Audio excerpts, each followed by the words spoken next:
David has been on talk shows hosted across many networks, preferably Trinity Network as well. He holds a PhD in the philosophy of religion, and as widely known, he was instrumental in leading our friend we came to know in such a close way, Dr. Nabil Qureshi, to Christ through his close and compassionate friendship. This morning, it's such a joy to have him and to share what the Lord has shared in his heart this morning. As he reminded us yesterday, he'll be touching on his life story as well. Without much further ado, can we all put our hands together and warmly welcome good friend, Dr. David Wood, to speak to us this morning. Thank you so much. Appreciate it. Good morning. Check. Good morning. I'd like to begin by apologizing to the entire city of Houston for all the years that I've spent referring to Houston as the armpit of America, because every time I ever came here, it was hot and sweaty, and so people would say they're going to Houston, and I'd say, well, we'll have fun in the armpit of America, but turns out in December, it's really nice, so I take all of that back, and I will, from now on, I will refer to the state of New Jersey as the armpit of America, because every time I go there, it smells bad, and so we'll just switch that up. So I've been asked, hey, someone's water?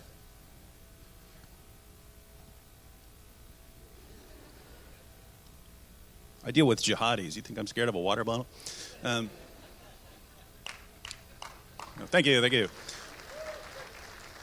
So I've been asked to share my testimony, and I actually don't like sharing my testimony. It's obviously a lot of embarrassing stuff, but that's not the reason I don't like sharing it. I embarrass myself habitually, so that's not a problem for me.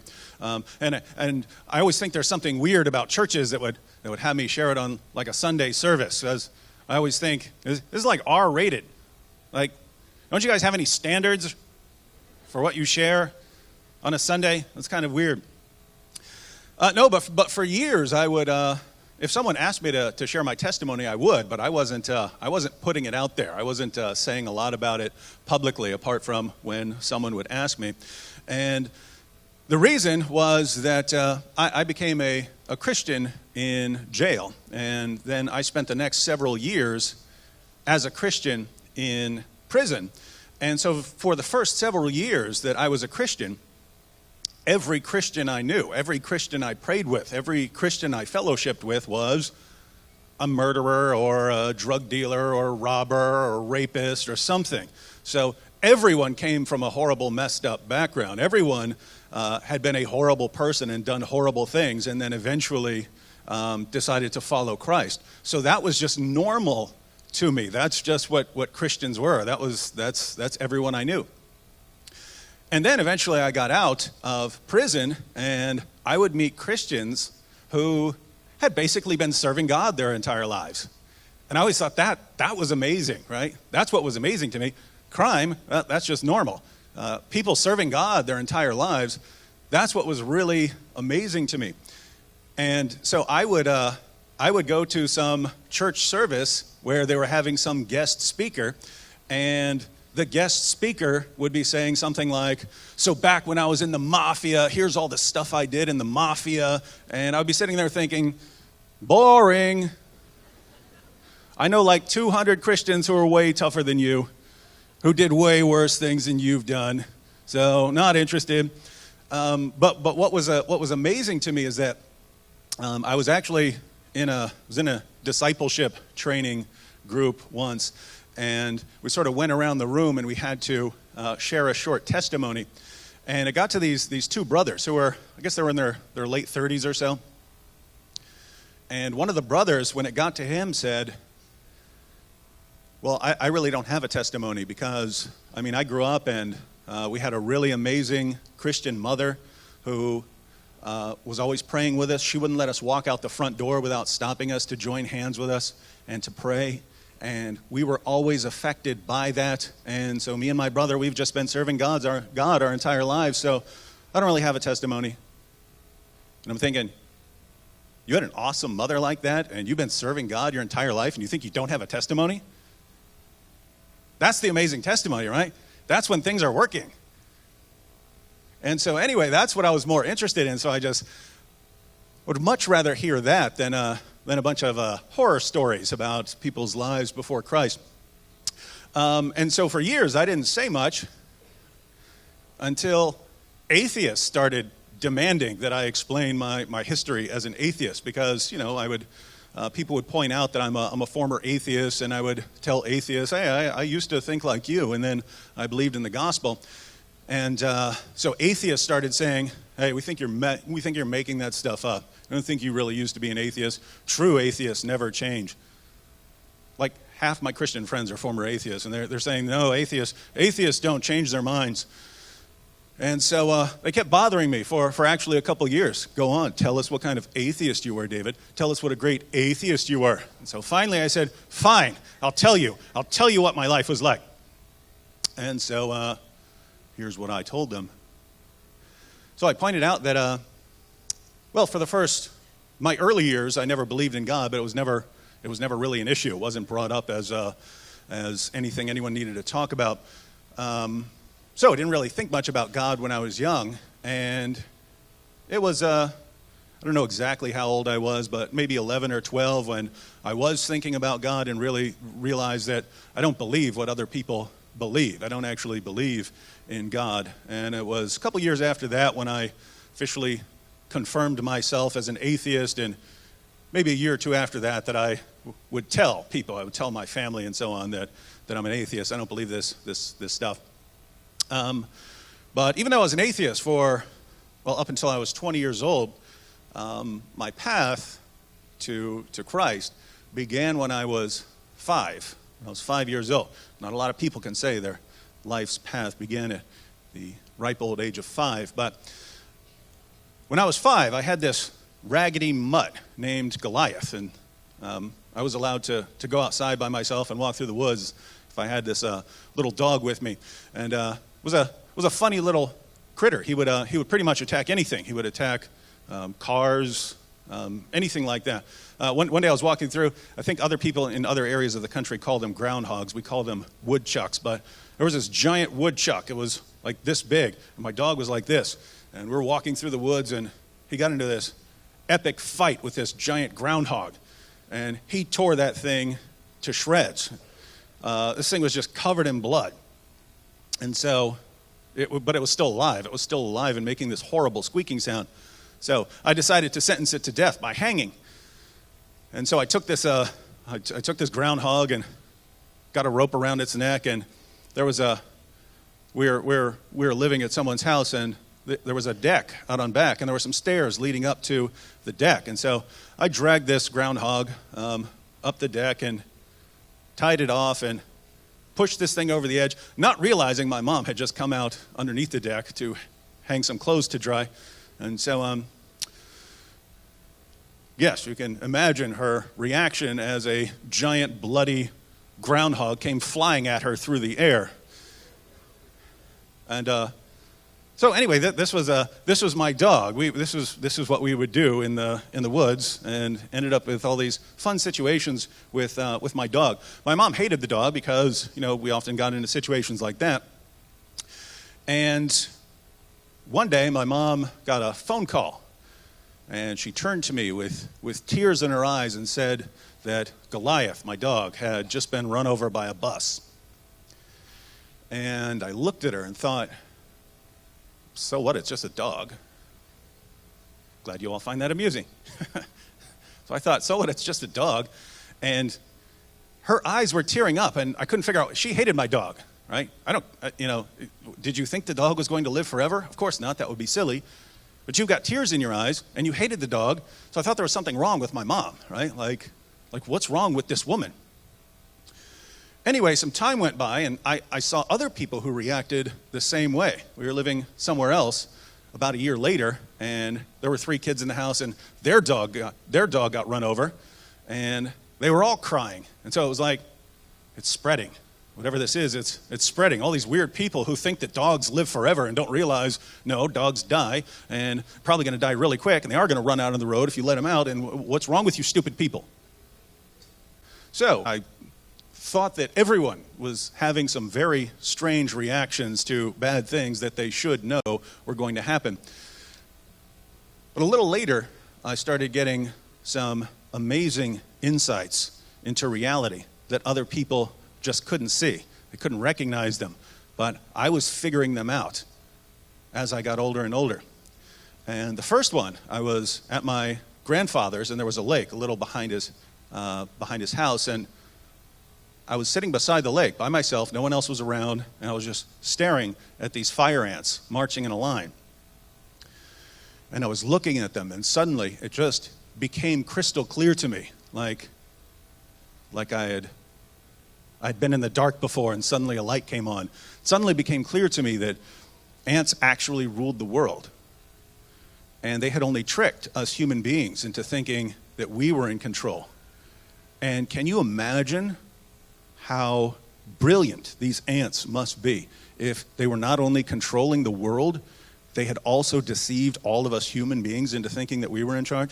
Do you have any idea how brilliant these creatures must be? And so that made perfect sense to me for a while. It didn't last for very long. That went away after a while. And it changed to other kinds of animals, mostly pets, later on. When I was young, as long as a dog was acting like a dog, or a cat was acting like a cat, eating food, staring off into space, as long as a cat or a dog were acting like cats and dogs, I had no problem.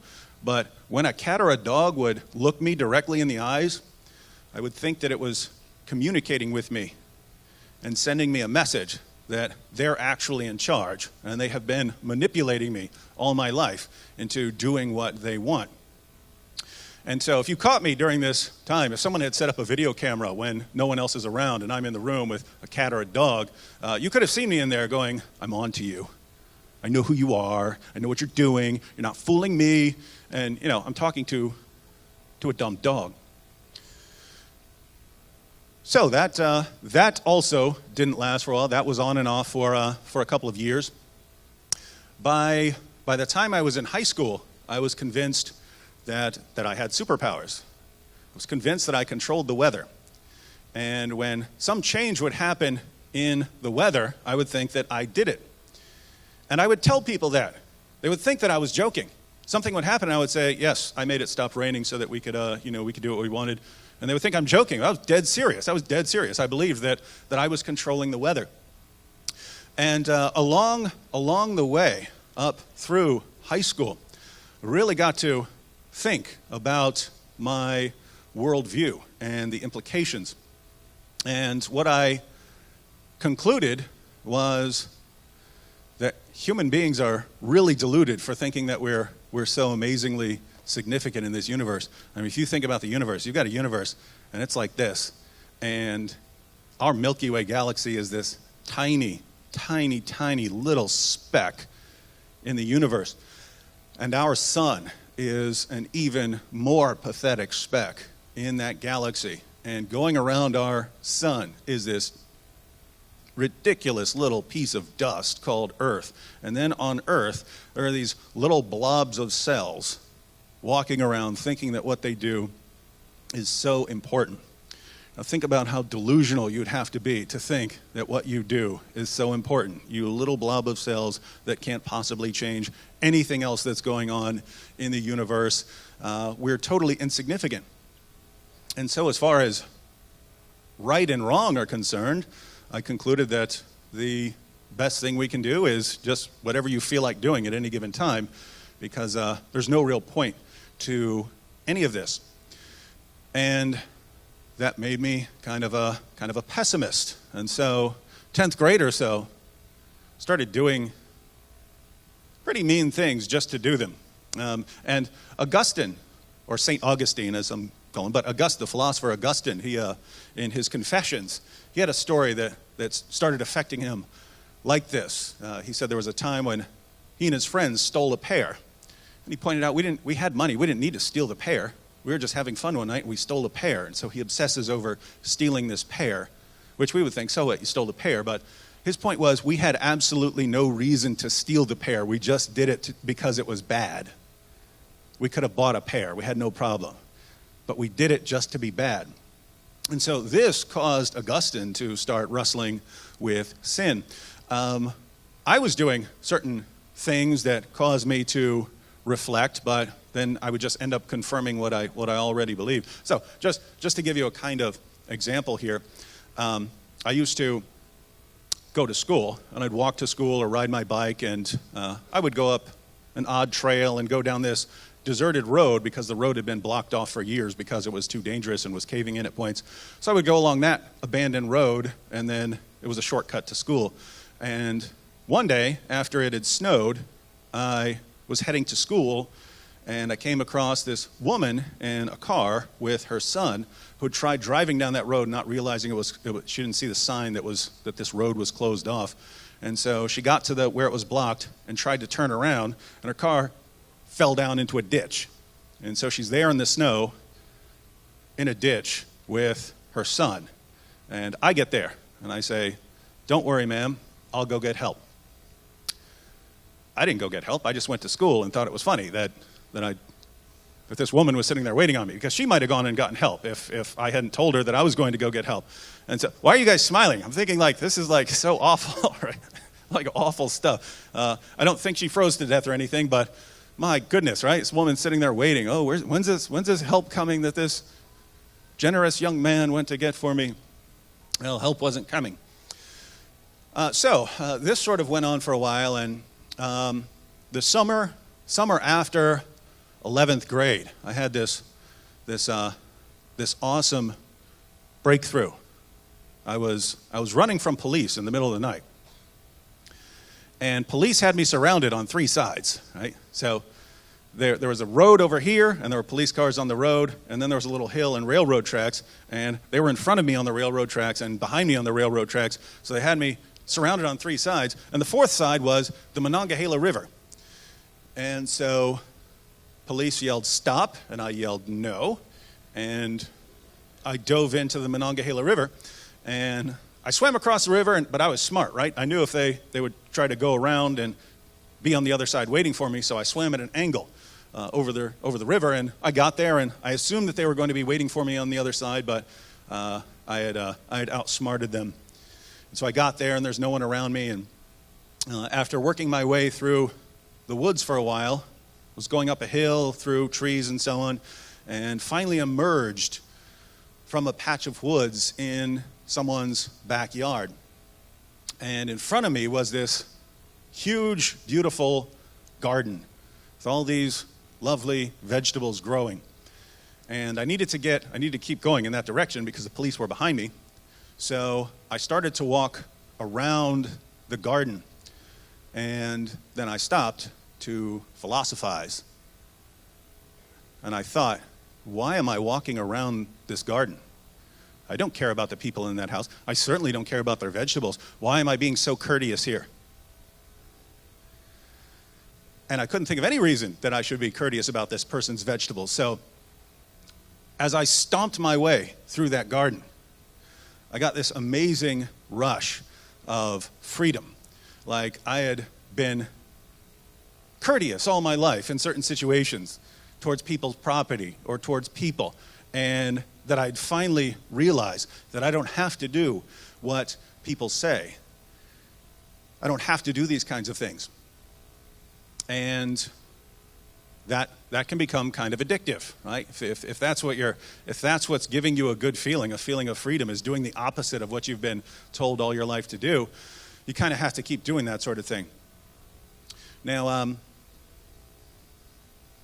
I went over to my friend Jimmy's one day and was knocking on his door, trying to find him, and a military vehicle pulled up. His father was in the military, but a military vehicle pulled up, and a man came out dressed in military uniform, and he said, "Can I help you?" And I said, "Yeah, I'm looking for Jimmy."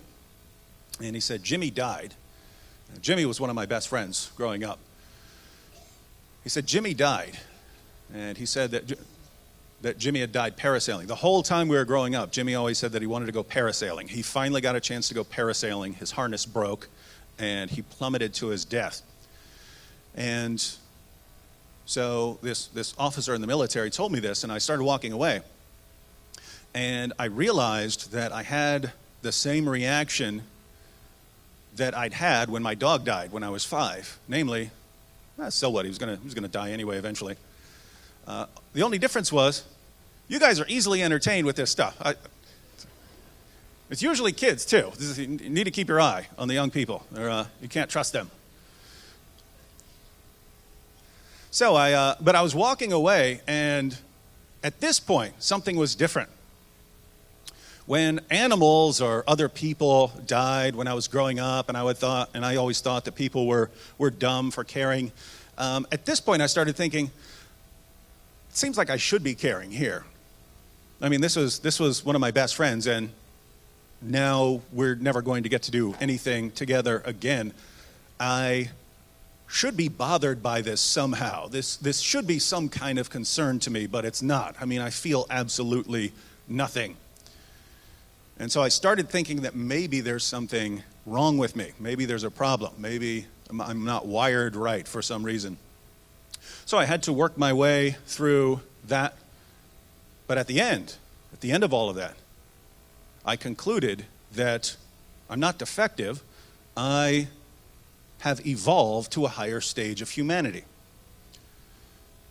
So other human beings, regular human beings, normal human beings 1.0, we're controlled by emotions. They're affected by things that happen to other people. But a new stage of humanity had come where we're not controlled by our emotions. We don't have those kinds of attachments. We can just operate by pure reason. Now, keep in mind, I'm a guy who used to think that I controlled the weather, right? And I think that my brain is somehow superior to everyone else's because I don't feel anything when bad things happen. But that's what I concluded. I concluded that I was the best, most advanced human being in the world. And obviously, I shouldn't be following the rules that the rest of you have to follow, right? How can you guys make the rules for me? That would be like an ape making the rules for human beings. Doesn't make sense, right? So that's how I thought, but I realized that following the same experience I'd had with the garden, where I stomped my way through the garden, if you really want to liberate yourself from the things that you've been taught, you kind of have to do the opposite of what you've been taught to get it out of your system. And a lot of things happened over the next year or two, but I eventually got put in a mental hospital after attacking my dad with a hammer. I wasn't mad at my dad. I just did it. He was the only relative I had within a couple hundred miles, and that was the most extreme thing I could think of doing. And I believed that this would somehow, as I did these things would somehow liberate me to higher and higher stages. And so I attacked my dad with a hammer. I left him for dead.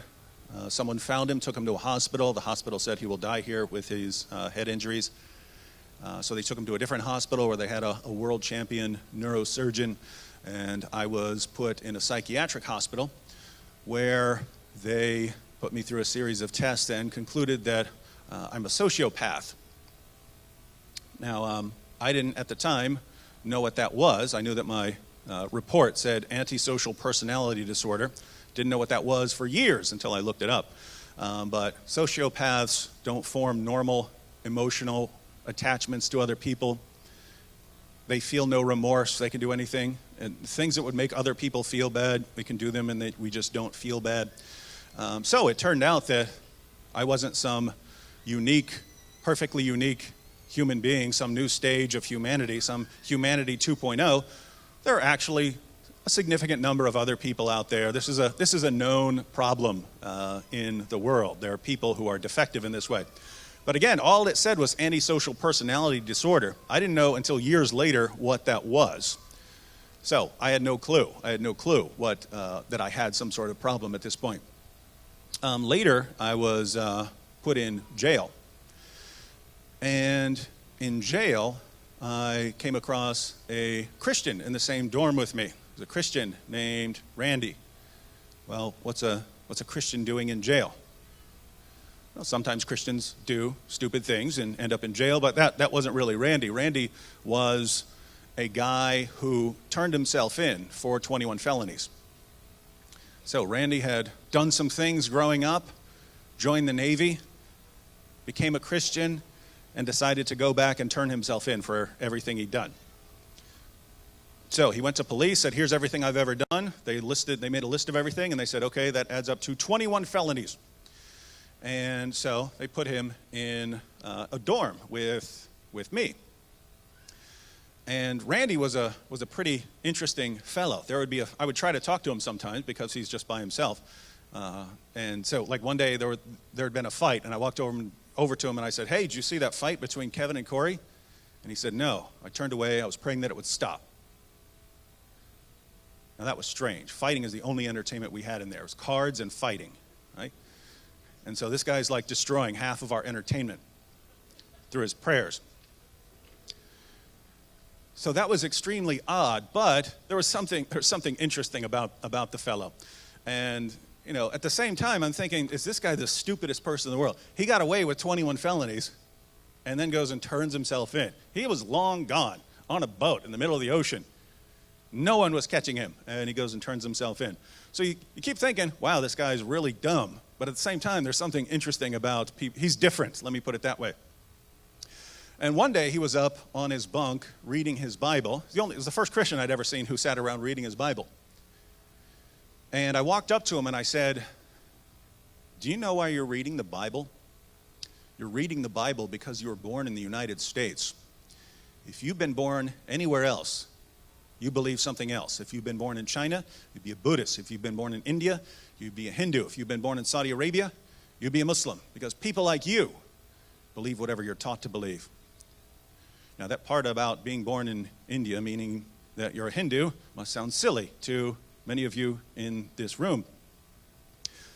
But I didn't recognize how silly it was when I was saying it. Namely, I'm accusing this Christian. By the way, almost any atheist you ever meet believes Christian people of various religions, are just dumb because they just believe what they're taught to believe. Whereas the atheists, they refer to themselves as free thinkers. We're free thinkers. Now, the reason that's silly is everything I believed about the universe and how it got here, life and how it got here, that was all stuff that I'd been taught. And it never occurred to me to question those kinds of things. Never occurred to me to question what my biology teacher said about how life formed. Never occurred to me to question it. So here I am pointing a finger at the Christian. You just believe what you're taught to believe without examining it and studying it. And I believed everything I was taught to believe about the universe and life and so on. So, didn't recognize that, but Randy was the first Christian I ever met who would actually argue with me. Every other Christian I ever tried to talk to and would try to tell how silly it is to believe in God. I mean, if we understand everything through science, if we can explain the world through science, if we can explain life through science, why are you appealing to something else, to some sort of additional spiritual thing? Why would you do that? It's completely unnecessary, right? It's like if I say, hey, here's a watch. How does a watch work? Well, you've got all the components and you've got all those things and there's a little ghost that lives in there too. Well, if I can explain how the watch works in terms of its parts, what do I need to appeal to a little ghost that lives in there? Similarly, if we can understand the world through science, why do we need to appeal to God? And so, before I was locked up, I would start arguing with Christians and they would always, every single time, just back down. And it wasn't necessarily because they didn't know what they were talking about. They just didn't want to get into an argument. They didn't want to have a scene with, arguing with some atheists. So it would be, come on, I don't want to. This isn't the sort of thing that you would want to argue about. I'll pray for you, that sort of thing. Randy was a bit different, and it wasn't that he knew some exceptional amount of information. He knew the basics. He knew the basics of Christian apologetics. But he had this annoying habit of questioning me about things I would say. Met other people in life, and when I would say, oh, come on, all scientists agree that and I would say something that I was making up. And people would just assume that I knew what I was talking about. And Randy would go, oh, really? All scientists? And, I knew I was making it up, but why is he asking me? Why is he calling me on that? Why is he calling my bluff, right? And so it would just be, I would be making claims, absurd claims, that were based on just something I'd heard years ago. Never investigated it. And he would just say, really, why do you think that is? How did you conclude that? And it was forcing me to think about claims I was making, and I really didn't like it. And so Randy and I were hanging out every day. We were friends, but he was making me really mad. And so I would say mean things about him. I would tell everyone he's gay. I kept saying things like that. And I would look for weaknesses, things he cared about, so that I could attack them. I saw his sister. His sister came in to visit him one day, and I said some mean things, some very nasty things about his sister, until I actually got him to yell. And Randy yelled, and I go, look at you, yelling at me. You call yourself a Christian? And so anyway, that's how our lives were going on at that point. Eventually, Randy and I got into the world's first ever fasting battle. He wasn't trying to battle me. I was just trying to beat the Christian there. So Randy fasted for 7 days, nothing but water. And he told me that, eventually when he gets out, he won't have the opportunity to do long-term fasting because you don't want to, pass out on the job or something. So he was going to take this time in jail to do lots of long-term fasting. So he went 7 days on nothing but water. And I said, all right, going 10. First time I'd ever fasted in my life. I went 10 days straight, nothing but water, out of pure rage towards a Christian. Had to beat this Christian. I wasn't beating him at arguing, but I could beat him by sheer force of will.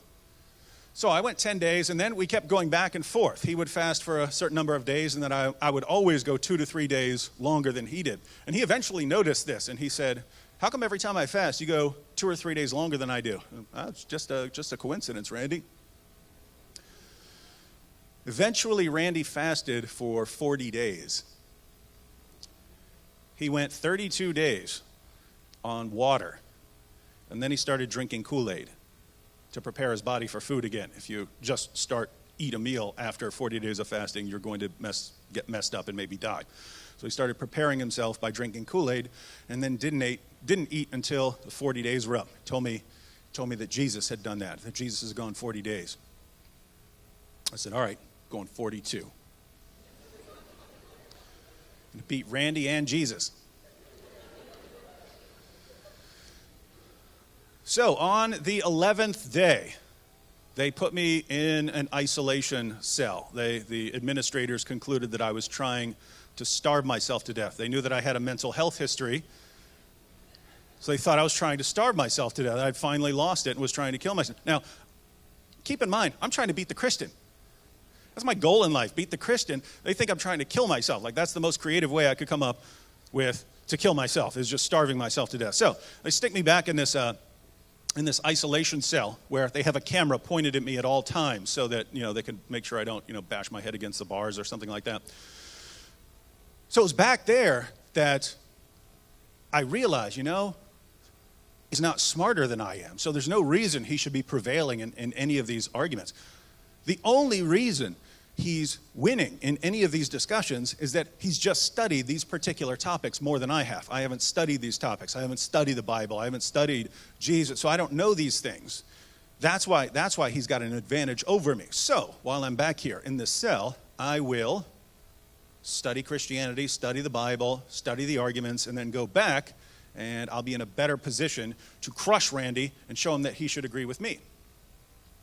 So I had a few apologetics books that Randy had given me, and I had a set of Bible studies that I got from the chaplain there. Hey, chaplain, I'm really interested in learning the Bible. Could you give me a bunch of Bible studies? So he gave me these Bible studies that were they had graded assignments. I would have to do the reading and then answer all these questions, write these essays, send them in. They would be graded by a ministry, and they would send them back to me. So here's an atheist doing these Bible studies in jail and getting straight A's, trying to learn as much as possible to beat the Christian.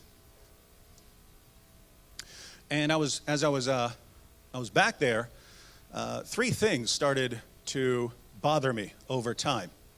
And one was what I now know is called the design argument. I didn't know it was called that back then. I thought that I had invented it. But I was lying on my bunk one day, and I was looking at the bricks on the wall.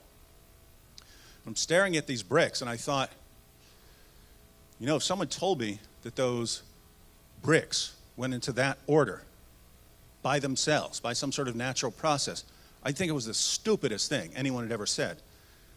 And yet, I believe that life formed on its own. The simplest life, the simplest imaginable life, is vastly, vastly more complicated than that wall, than the bricks on that wall, than the arrangement of bricks on that wall. Why would I never in a million years believe that the bricks went into that order, but I believe life went into a certain order on its own, and I believed it without questioning it? That didn't convince me to believe in God, but it made me start thinking that perhaps I'd taken a few things for granted that I should have investigated along the way. In other words, when a teacher said, life formed, weird stuff can happen if you've got chemicals mixing together and so on, and so that's how life formed, maybe I should have said, that is a pretty astounding claim to say that this sort of thing can form on its own by natural processes. I'm going to need to see some very good evidence for that before I just agree with you. That's what I should have said, but instead, my teacher is saying it, she knows more than I do, therefore just go with what she says. So that started bothering me. And you may have noticed along the way, I actually had some contradictory moral positions that just did not go together, did not fit together, and I did not recognize it because people don't always examine their own beliefs to see if they're consistent with one another. On the one hand, I believe that everything is ultimately meaningless. We're these insignificant blobs of cells. Everything we do is ultimately pointless. The universe will eventually die, heat, death. Everything we did is meaningless. On the other hand, I believe that I'm the most important human being in the world, and I'm the new stage of humanity, and humanity is progressing towards greater and higher states. Now think about this. What sense does it make to think that I am the most important, most significant, meaningless blob of cells that's totally pointless? Those things don't go together, right? You kind of have to pick one. If everything is really meaningless, then so am I. And if there's no standard, then guess what? This person is not really better than that person. On the other hand, if I am somehow better than other people, then there's some sort of standard out there, in which case it's not all really meaningless. And so something had to give there. And as I was thinking my way through this, I realized that there's a kind of dilemma on my hands. There's either some sort of moral standard, some sort of standard of what's good, or there isn't. If there's no standard of good and bad, right and wrong, beyond what we think about them, if there's no real standard of right and wrong, good and bad, then under no circumstances am I any better than anyone else, and what I believed about myself was simply false. The alternative was that there is a standard, of good and bad, right and wrong, in which case, what are the odds that this guy in this jail cell is really at the top of that scale? And so was thinking about the things that I'd done, right? I'm a guy who smashed his own dad's head in with a hammer. My mom's boyfriend used to beat her, and I wouldn't help her. Not because I was scared, I just didn't feel like helping her. I was like, why should I? Who cares? Doesn't really matter in the long run. Thinking about the things that I'd done and the state that I was in. I mean, just so you know, I'm about 255 pounds now. When I was locked up, I was about 235 pounds. I got down to around 150 by fasting, just not eating. Got a horrible rash all over my body. I would stand up and fall over. That's what got me sent back to that little cell. Someone was watching. Someone told me about it later. They said, you got up and started walking across the dorm, and all of a sudden you looked like a snake standing on its tail. He started wobbling like this and then just went down. And that happened over and over and over again. For some reason, I never caught on that, hey, just get up really slowly. I would just, oh, something's happening. I will stand up and then fall over. And so just sitting there thinking, I've done some things that would normally be regarded as some of the worst things you could possibly do. I'm sitting back here starving to death, even though they bring me food every day. I'm scratching myself bloody. What sense does it make to think that I'm the greatest human being who's ever lived? What is that based on? What sort of standard could there possibly be for me concluding that? And I couldn't come up with one. So, again, either there is some sort of moral standard, in which case I'm not it, I'm not at the top, or there isn't a moral standard, in which case I'm still not at the top because there is no top. So under no circumstances was I the greatest human being in the world. And much of what I'd done had been based on the idea that I don't have to listen to other people because I'm better than everyone else. So that all started breaking down. And the other thing that was happening was I'd been studying the resurrection. And I found out first through Randy and then through reading how Jesus' apostles died. And the reason that was significant was that I'd always thought that I had an explanation for the origin of Christianity that made perfect sense to me because I didn't know much. It's easy to make sense if you don't know what the facts are, right? It's easy to make sense of some silly view if you don't actually know what the facts are.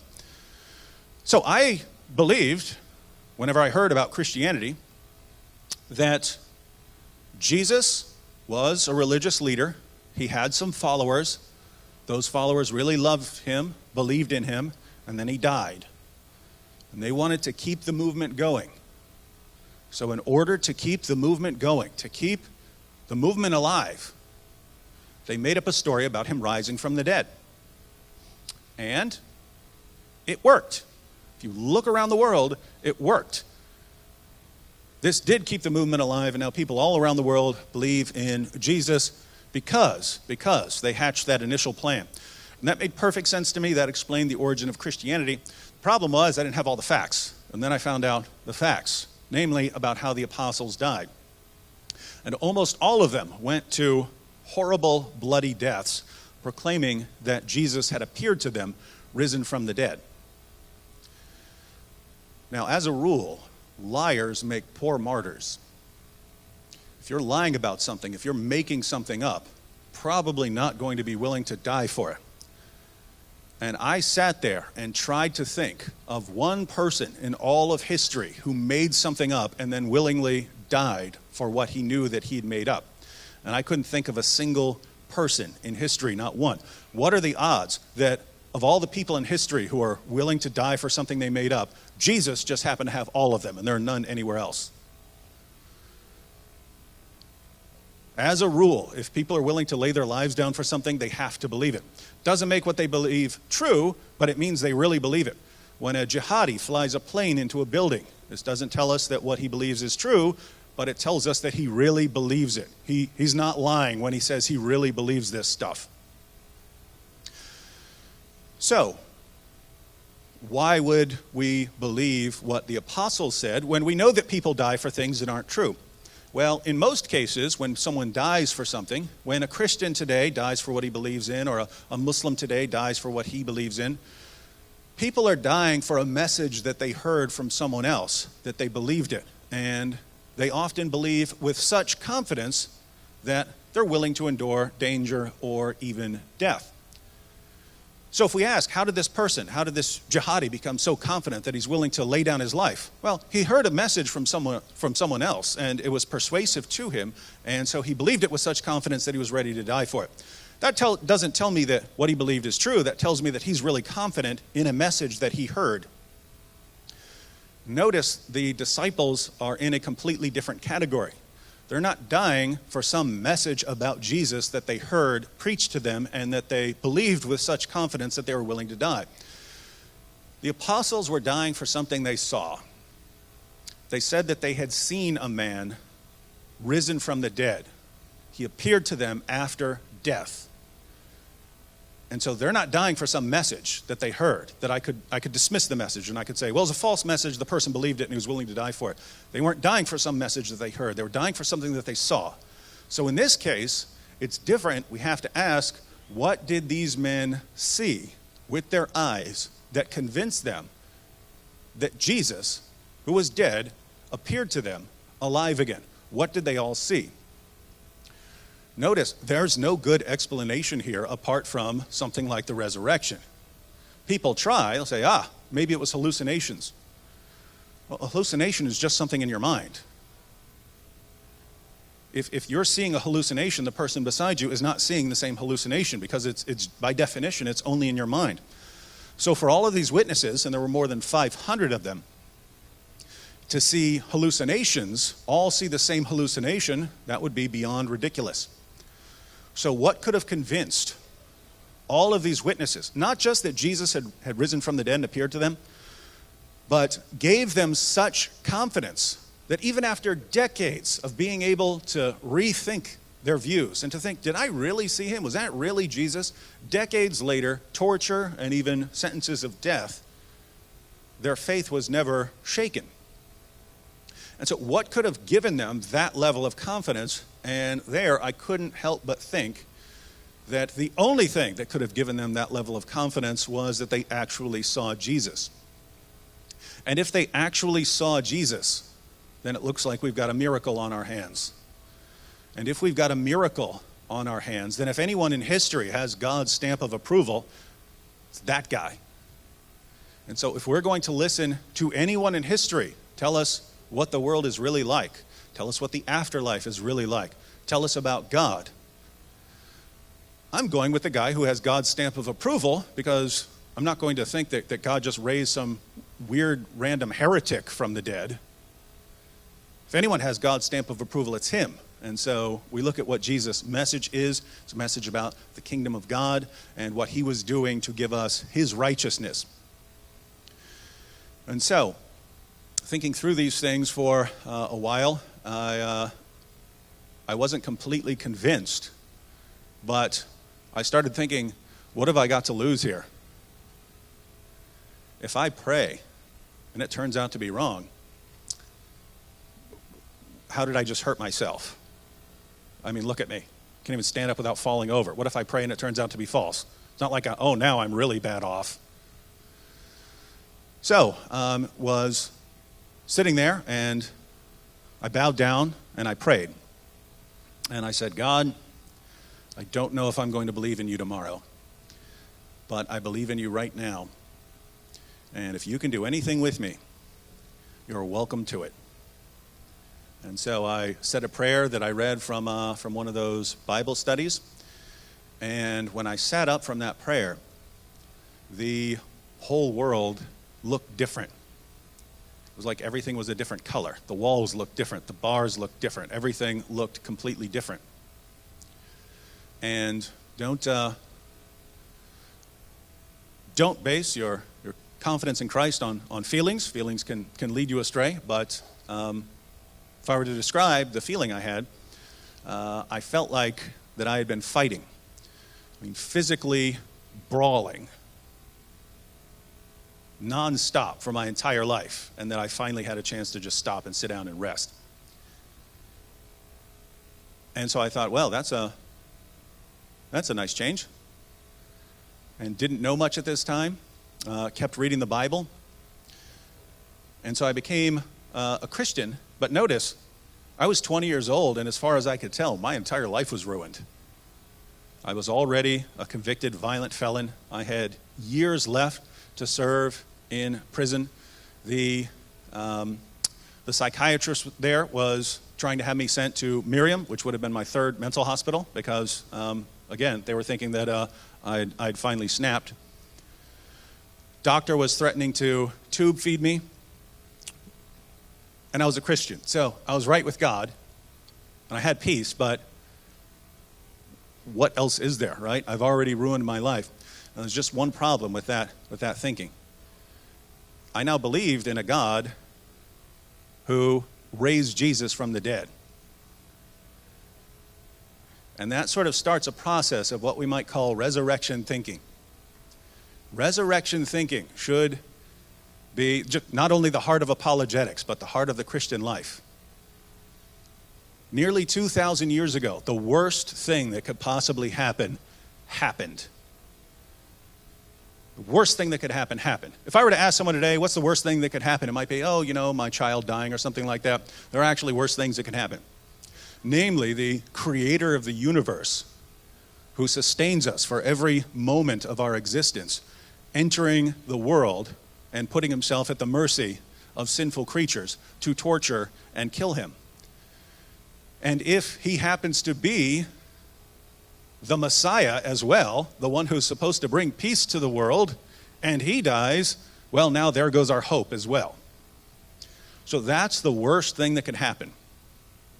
And yet, 3 days later, Jesus rises, and we find out that the worst thing that could possibly happen was actually the greatest thing that could ever happen.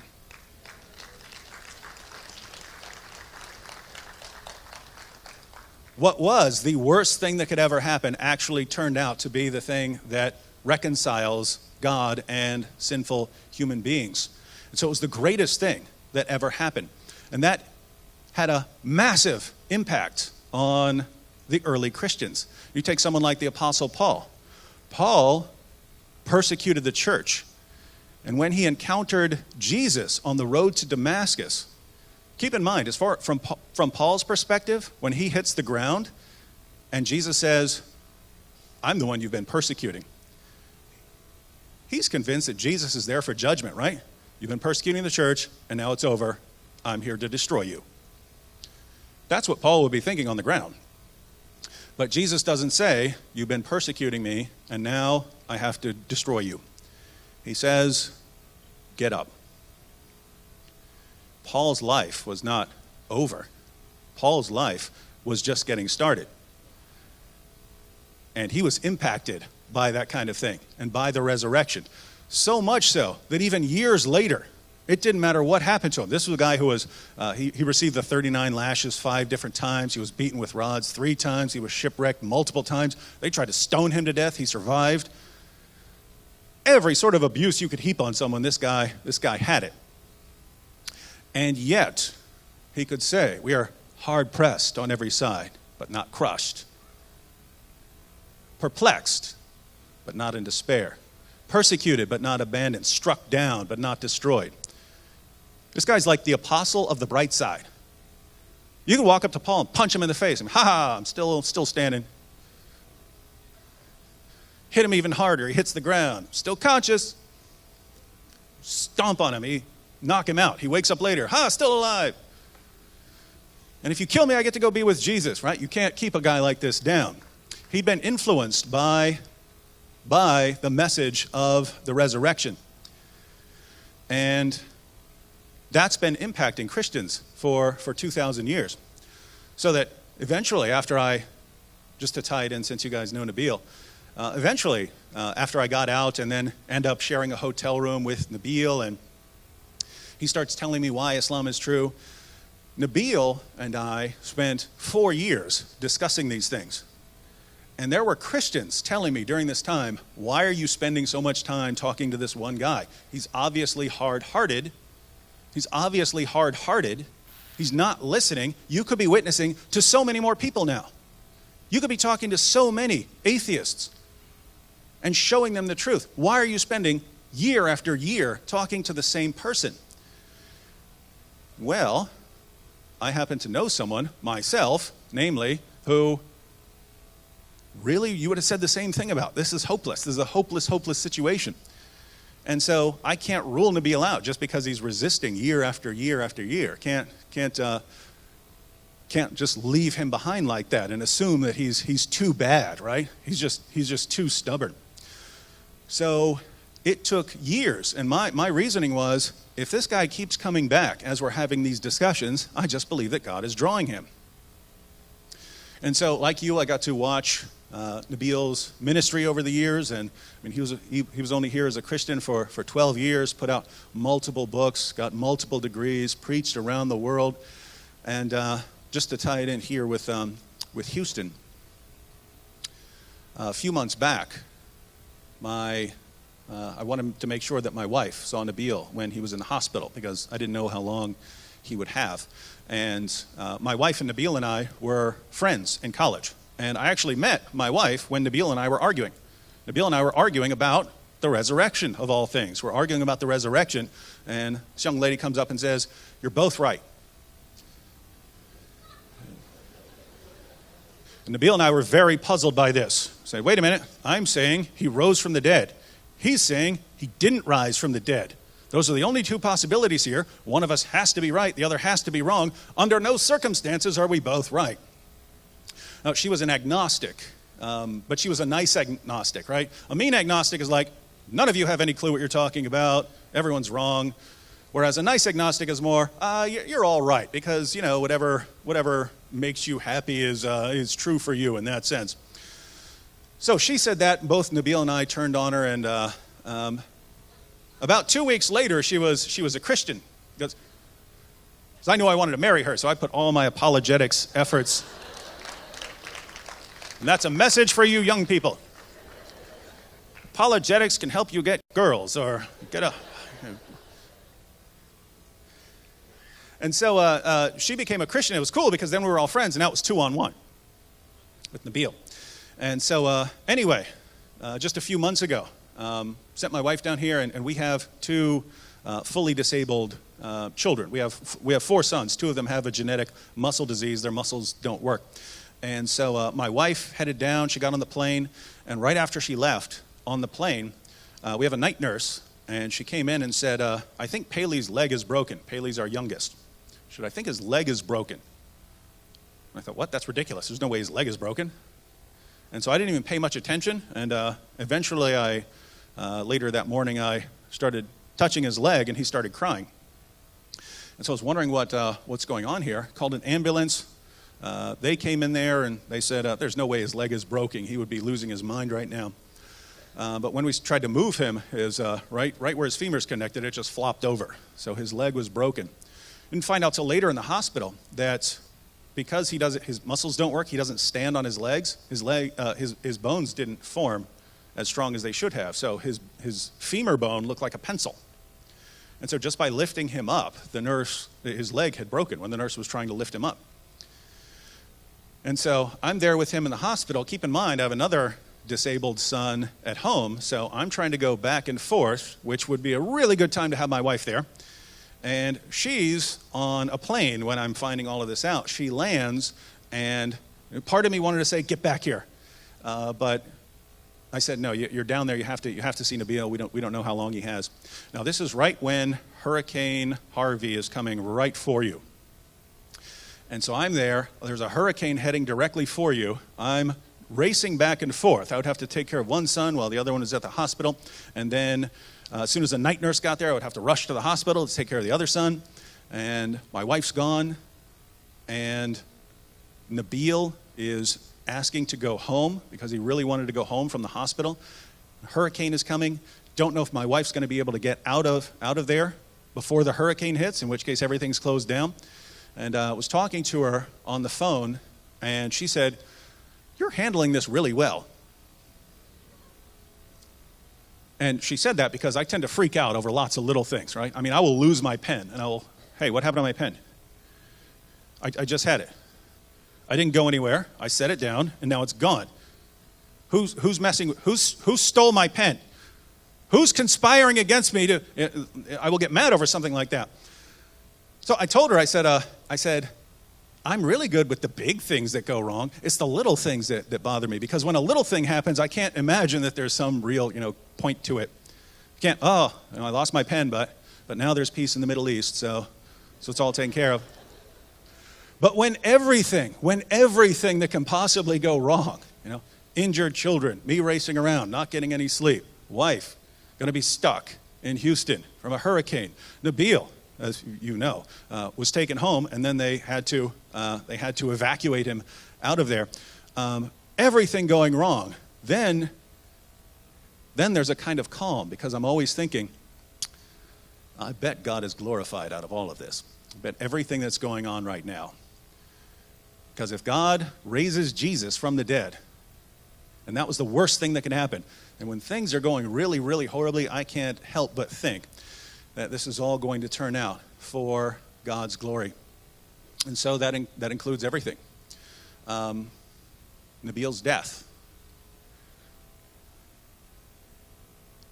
Tragic, because if you're watching Nabil's trajectory, you're thinking if he did all that in 12 years, what's he going to do with 40 years, 50 years, 60 years, 70 years?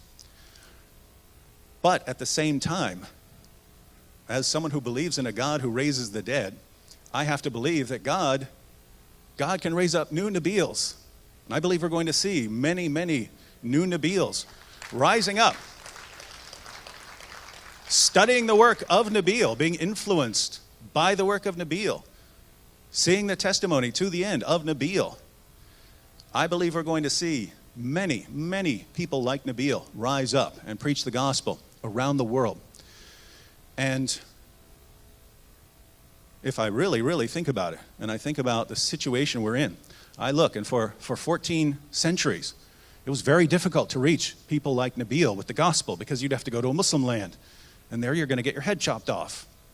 Whereas now, people like Nabil are coming to the United States, where Christians have the opportunity to share the gospel.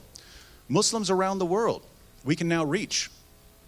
We can now reach with the gospel wherever they are, using technology, using our videos, using our smartphones. We have all of this ability to reach Muslims with the gospel and reach others with the gospel. And so I believe, even when everything is going horribly wrong, I believe that we are going to see more Muslims come to Christ in our lifetimes than all other generations before us combined. I believe we're going to see more Hindus come to Christ in our lifetimes than all other generations combined. Just looking at the signs of the times and looking what's been given into our hands. And when we look, there's so much to be depressed about, so many bad things going on. But when we look at the signs of the times and we see that out of all the generations of Christians who have ever lived, 2,000 years of Christians, we're the ones who suddenly have the opportunity to bring the gospel to every group in every nation instantly, as soon as we want to do it. So we are people who are going to have to stand before God one day. And we don't want to stand before God and say, you gave us the greatest missionary opportunity in the history of the church. But we were too focused on things of this life, or we were too scared that people might say something mean or think that we're intolerant, that we didn't take advantage of it.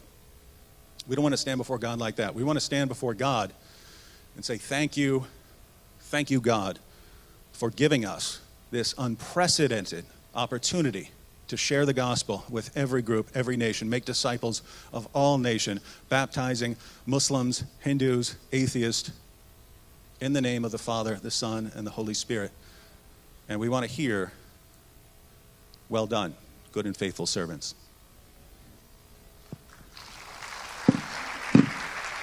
What an amazing testimony that we have heard just now. Let us thank God for this man of God. Praise God. Amen. Amen. Amen.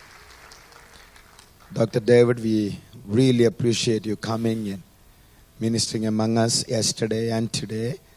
We've been thoroughly blessed, and we are sure that we will continue to pray for you and your ministry. May the Lord send you to different nations of the world to touch many lives. May the Lord use you. And thank you all so very much for being here this morning. Let us look to the Lord in prayer.